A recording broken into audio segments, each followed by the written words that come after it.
قدرمنه تاسو کتای شي د ایچ پی هسپتال شي چې کیما په امن مارچ باندې فایرینګ شو د پاسه چې کیم کسانو مړه دي او زخمیان دي آی ډیسټریکټ هډ کوارټر هسپتال ته وړلې دي د تاسو کتای شي د باندې عوام د وینې د پورا ډېر په کافي تعداد ورغلي دي وخت بیا زمونږ وطن هغه په وینو باندې سور دی په بنو کې چې نن کوم واقعه مخې ته شوه لکه ډیره زیاته جړونکې دردونکې ډیره زیاته افسوسناک ده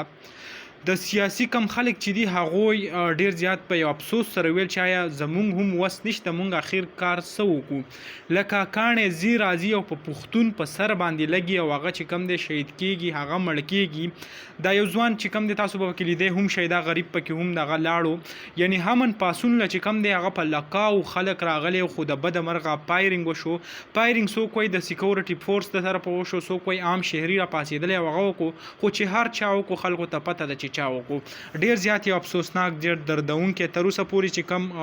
خبر راځي د هغې مطابق چې 2 کسان هغه پکې شهیدان کړی شوي دي د نه علاوه په سوونو چې کم دی هغه زخمیان شوي دي او څوک چې هسپتال کې چې کم دی د بنو هلته ایمرجنسي هم لګولی شوې ده نو ډیر زیات نو که څوک بنو کې نږدې وي ورشئ که چاته د وینې ضرورت وي موږ به صرف دغه وینې یو بل له ورکوو نور خو زموږ څه وس نه راځي نو بس الله تعالی دې په موږ رحم وکړي او الله تعالی دې پښتون هغه همیشه آباد کړي ځکه دا کم حالات چې روان دي ډیر زیات افسوسناک دي